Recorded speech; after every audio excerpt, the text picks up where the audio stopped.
बिस्मिल्लाहिर्रहमानिर्रहीम। This is Murtaza Quaid from the platform of ma'am and minds. आज की इस वीडियो में हम इनकम टैक्स ऑर्डिनेंस 2001 के तहत पाकिस्तान टैक्स लॉ के हिसाब से रिटर्न ऑफ इनकम और वेल्थ स्टेटमेंट को सबमिट करने की, फर्निश करने की जो डेडलाइंस है, जो ड्यू डेट्स हैं, इनको डिस्कस करेंगे। इनकम टैक्स ऑर्डिनेंस का सेक्शन 118 है, जो कि रिटर्न ऑफ इनकम और वेल्थ स्टेटमेंट को फर्निश करने की डेडलाइन या ड्यू डेट स्पेसिफाई करता है, जो कि कुछ इस तरह से है कि इंडिविजुअल और ईओपी की केस में रिटर्न और वेल्थ स्टेटमेंट को फर्निश करने की डेडलाइन है on or before 30 September next following the end of the tax year. यानी कि इंडिविजुअल और ईओपी की केस में इनके टैक्स ईयर एंड के बाद जो भी अगला 30 सितंबर आएगा, वो बेसिकली ड्यू डेट है वो furnishing the return of income and the wealth statement. Company के केस में क्या डेडलाइन होगी, ये डिपेंड करता है कि कंपनी का टैक्स ईयर एंड क्या है। अगर तो कंपनी का tax year end between 1 January to 30 June, यानी कि कंपनी का टैक्स ईयर एंड 1 जनवरी से लेकर 30 जून के दरमियान में किसी भी दिन आ रहा है, in this case on or before 31 December next following the end of the tax year. अगर एक कंपनी का ईयर एंड 1 जनवरी से लेकर 30 जून के दरमियान है, तो जो भी अपकमिंग 31 दिसंबर है, वो कंपनी के रिटर्न फाइल करने की डेडलाइन होगी। इसी तरीके से कंपनी के केस में with tax year end between 1 July to 31 December on or before 30 September next following the end of the tax year. अगर एक कंपनी का ईयर एंड 1 जुलाई से लेकर 31 दिसंबर के दरमियान में आ रहा है, फिर इस केस में जो भी अपकमिंग 30 सितंबर होगा, उससे पहले या उस दिन तक कंपनी ने अपना रिटर्न ऑफ इनकम फाइल करना होगा।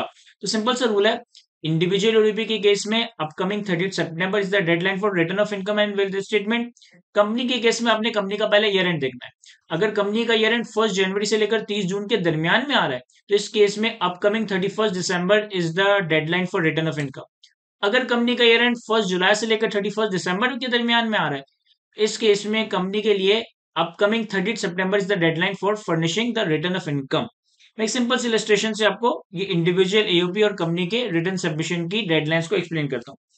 हमने एक इलस्ट्रेशन बनाने की कोशिश की है जिसमें हमारे पास मल्टीपल सिनेरियोज हैं। पहले सिनेरियो की बात करें तो हमारे पास एक इंडिविजुअल है जिसका ईयर एंड है 1 जुलाई 2022 से लेकर 30 जून 2023 तक। 1 जुलाई 2022 से लेकर 30 जून 2023 तक। अगर हमारा 1 जुलाई 22 से 30 जून 2023 का टैक्स ईयर है, तो इसे एज पर द डिनोशन रूल हम कहेंगे normal tax year 2023। Tax year की डिनोशन किस तरह से होती है, ये हमने टैक्स ईयर के कॉन्सेप्ट में कवर किया कि हमारे पास 3 तरह के टैक्स ईयर होते हैं, normal tax year, special tax year and transitional tax year, और इनकी डिनोशन का एक तरीका है।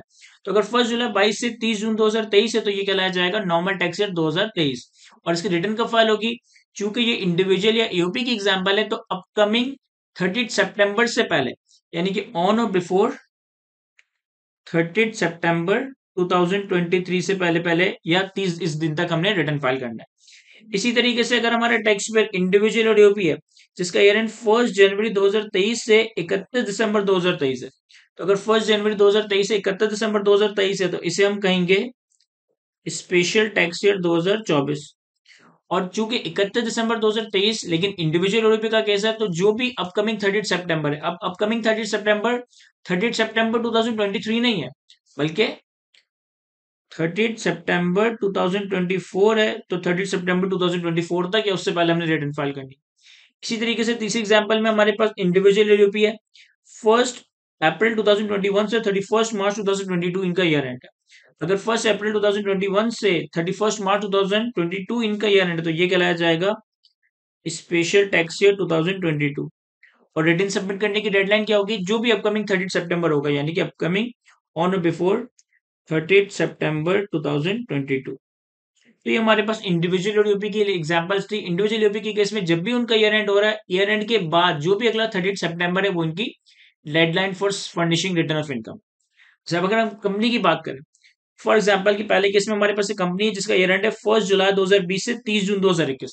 1 जुलाई 2020 से लेकर 30 जून 2021 का मतलब है कि यह है नॉर्मल टैक्स ईयर 2021। यह है नॉर्मल टैक्स ईयर 2021। इस केस में रिटर्न कब सबमिट होगी सर, इस केस में कंपनी के केस में अगर कंपनी का ईयर एंड 1 जनवरी से 30 जून के दरमियान है, अपकमिंग 31 दिसंबर, यानी कि ऑन और बिफोर 31 दिसंबर 2021, इस दिन या इस दिन से पहले हमने रिटर्न सबमिट करनी है। इसी तरह अगर एक कंपनी का ईयर है 1 जनवरी 2018 से 31 दिसंबर 2018, सर ये टैक्स ईयर कौन सा होगा, ये टैक्स ईयर होगा special tax year 2019। Special tax year 2019। इस केस में हमने देखा कि कंपनी के केस में रूल क्या था कि अगर 1 जुलाई से 31 दिसंबर के दरमियान ईयर एंड है, ऑन और बिफोर 30 सितंबर, यानी कि इस केस में ऑन और बिफोर 30 सितंबर 2019, क्योंकि 31 दिसंबर पे ईयर एंड हुआ, अब upcoming 30 September. Next example, company का टैक्स ईयर है 1 अप्रैल 2018 से 31 मार्च 2019, तो इसे हम कहेंगे स्पेशल टैक्स ईयर 2019। अभी स्पेशल टैक्स ईयर 2019 है और ईयर एंड 31 मार्च 2019, यानी कि 1 जनवरी से 30 जून के दरमियान, तो इस केस में ऑन और बिफोर 31 दिसंबर 2019। इसी तरीके से कंपनी का ईयर एंड है 1 अक्टूबर 15 से 30 सितंबर 2016, 1 अक्टूबर 15 से 30 सितंबर 2016, इसे हम कहेंगे स्पेशल टैक्स ईयर 2017। अगेन मैं रिपीट कर दूं कि टैक्स ईयर की डिनोशन का तरीका हमने टैक्स ईयर के कॉन्सेप्ट में कवर किया। अब अगर 30 सितंबर 2016 है, यानी कि 1 जुलाई से लेकर 31 दिसंबर के दरमियान ईयर एंड, इस केस में हमने रिटर्न कब सबमिट करना है, अपकमिंग 30 सितंबर। और इस केस में अपकमिंग 30 सितंबर कब होगा सर, वो होगा 30 सितंबर 2017। 30 सितंबर 2016 पे ईयर एंड हुआ, अपकमिंग 30 सितंबर 30 सितंबर 2017। इसी तरह लास्ट एग्जांपल है कि अगर एक कंपनी का ईयर एंड 1 सितंबर 2019 से 31 अगस्त 2020 है, तो ये कहलाया जाएगा special tax year 2021।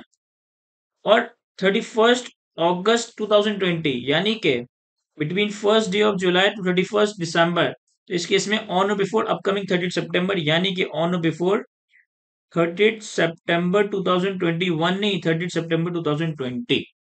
31 August 2020 year and हुआ और अगले 1 महीने के बाद ही एज पर द लॉ हमारी डेडलाइन अराइज हो जाएगी। अब इन डिफरेंट सिनेरियोज में अगर आप देखें तो डिफरेंट तरह का या डिफरेंट टाइम पीरियड इंडिविजुअल यूबी और कंपनी को रिटर्न सबमिट करने के लिए अवेलेबल होता है।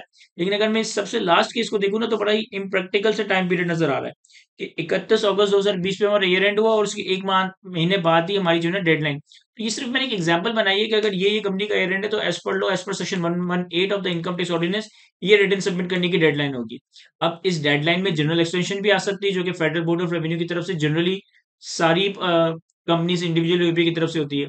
और इस केसेस में हम individually case to case basis पे भी अपने सर्कमस्टांसेस को रखते हुए अपने रेलेवेंट कमिश्नर से एग्जामिशन सीक कर सकते हैं।